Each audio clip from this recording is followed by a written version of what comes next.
Hello students, welcome Hoshamdeep and Hosh Galdanis.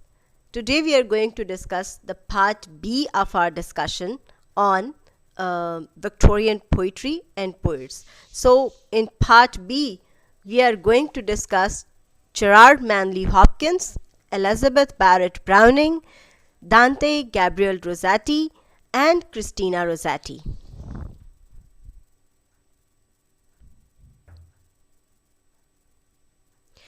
Gerard Manley Hopkins, he's basically inspired of old English poetry and he is another famous poet of Victorian era. His style is a bit versatile as compared to his contemporaries. His poetry got published late after Hopkins' death. That is also a reason of Hopkins' popularity not only as a Victorian poet but also as a modernist poet. And he was an estranged Protestant, and upon becoming a Roman Catholic priest, Hopkins burned his poetry. And after that, Hopkins' poetry is extremely idiosyncratic due to his interaction with many fields of society. Because those many fields of society, they are most of the people belong to different fields of the society are part of his family. And he himself was also a founder of a marine insurance company, and that's why he used to deal with the different people in his routine life, in his business life, and that's why he has a vast exposure for understanding the humans. And secondly, his inspiration for religion and faith is also depicted in his poetry, and it's a prominent feature of his poetry. And in terms of his work for the Marine Company, in terms of that, there is a poem of Hopkins, and this poem is very famous poem. Most of the people have just gone through it. Hopkins' poem, The Wreck of Jewish Land, that was written in 1875, is a poem relevant to the subject of marine and marine life and the life related to the sea sailors, and it revolves around that. And the subject matter of this very poem, it emphasizes on religion. Hopkins' emphasis on religion in the poem is the result of his inspiration for faith. So The Wreck of Jewish Land is actually a metaphorical poem that expresses Hopkins' concern for faith and religion. Hopkins got a lot of inspiration for his subject matter of poetry from his family because of his family's interaction with different fields of life. His inspiration for romantic zeal of poetry or poetic creation is basically gifted by his father. He himself often tried to follow the Wordsworthian love for nature in his poetry, and surprisingly, he was writing this type of poetry in the age that was drastically moving towards science and technology. The next poet we are going to discuss is Elizabeth Barrett Browning, one of the representative women poets of the time, means one of the representative women poets of or the poetess of the Victorian age. Barrett Browning is famous for her independent and bold views, and these independent and bold ideologies and views are depicted in her poetry. Her stance is extremely courageous as a woman artist, poet, and writer of her time. So, this was a very dynamic thing for a woman on that time to not only write poetry but to deal with the bold themes and to express the independent views.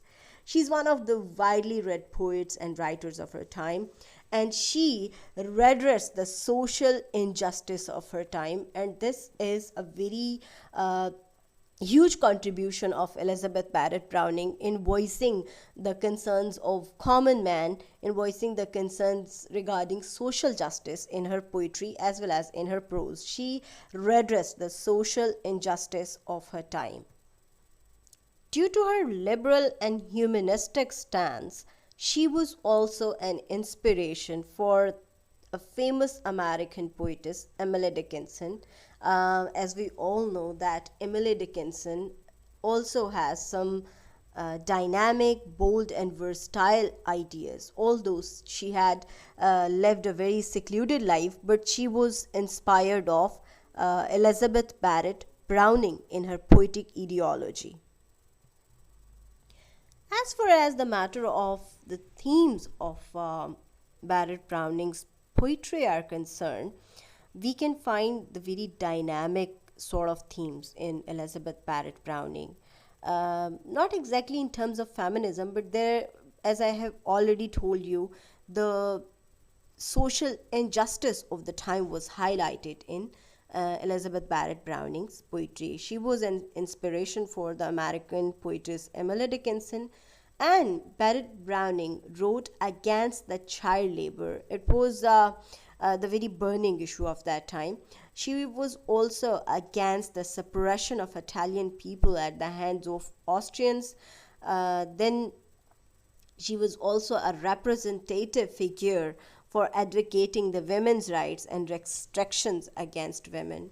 When we probe deep into the history of feminism, we have come to know that there are a lot of people, not only Elizabeth Barrett Browning, who try to advocate the cause of women on the time. And it was also in this regard, we can never forget the services of Matthew Arnold as an educationalist to bring the educational reforms, and after that the women were given the rights of education, university education, and the two major universities, Cambridge and Oxford, they offered degrees, graduation degrees for women on that time.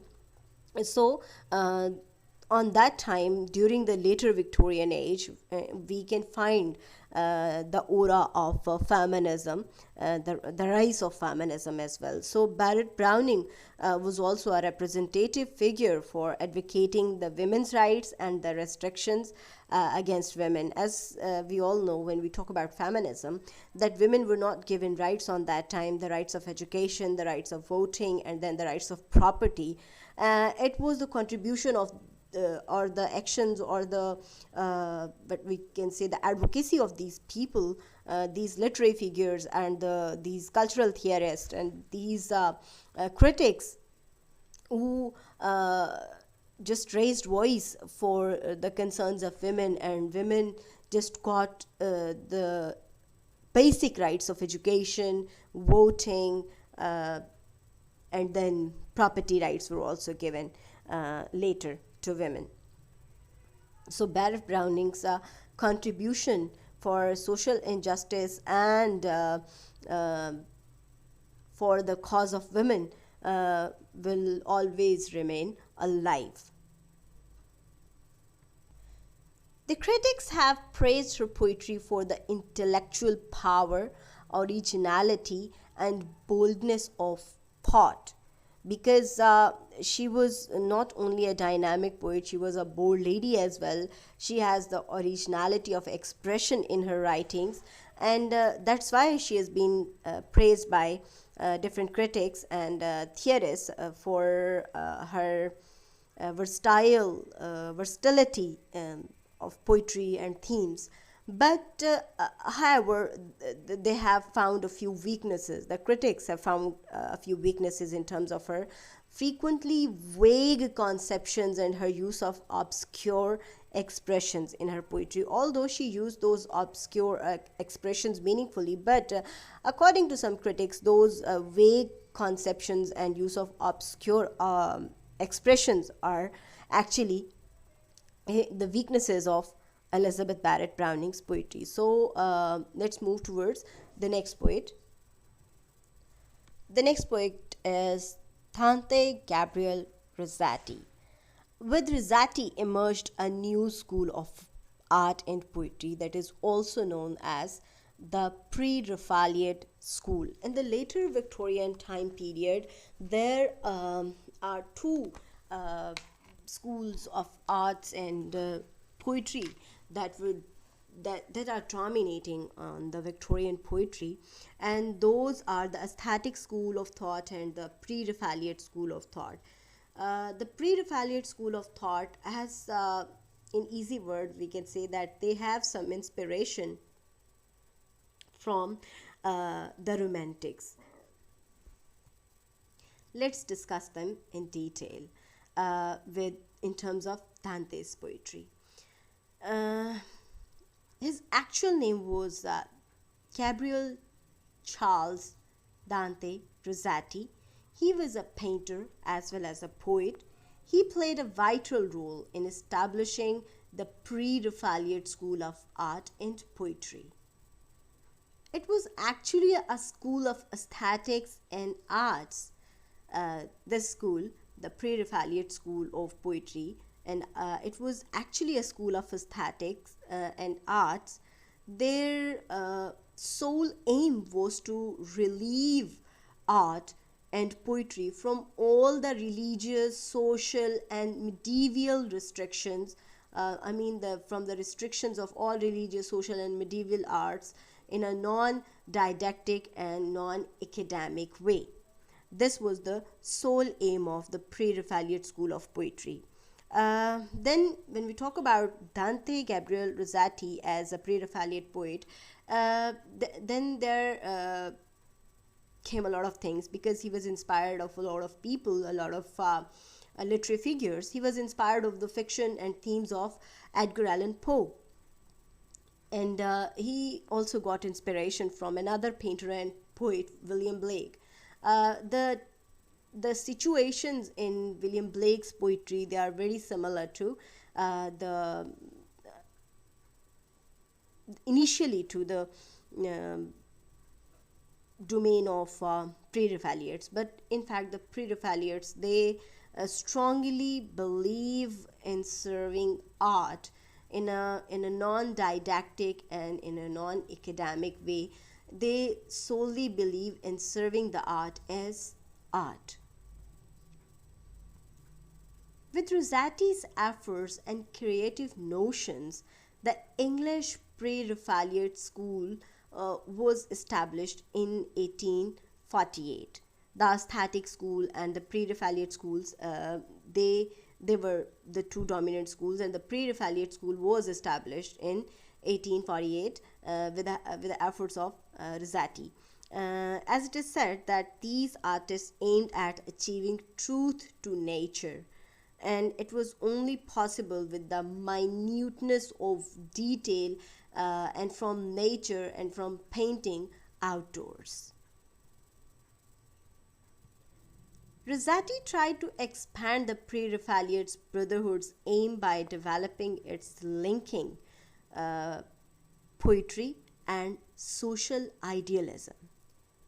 Rosati painted the masterpieces because he was not only a poet, he was also an artist, a painter.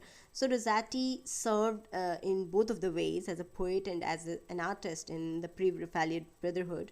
Rosati painted the masterpieces of many writers and poets in an imaginative and romantic manners. And these writers and poets include Shakespeare, Thomas Malory, and Alfred Tennyson. He tried to portray or paint the literary works, like he painted Morte d'Arthur by Thomas Malory, and some of Shakespearean and some of Tennyson's works in the form of painting, and with solely with the notions of the Pre-Raphaelite Brotherhood.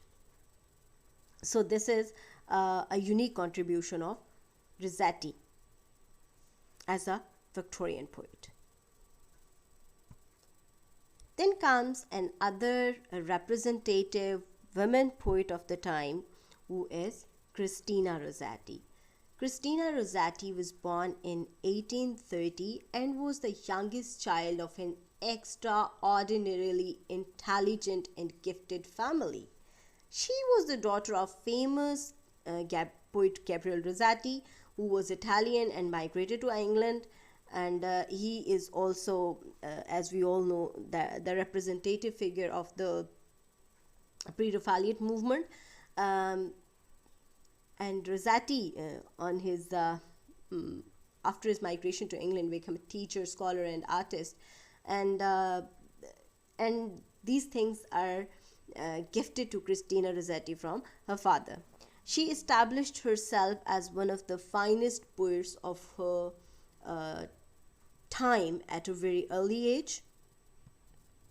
She wrote many books of her poetry, and the famous ones are Goblin Market and other poems, The Prince, Progress, Pageant, and The Face of the Deep.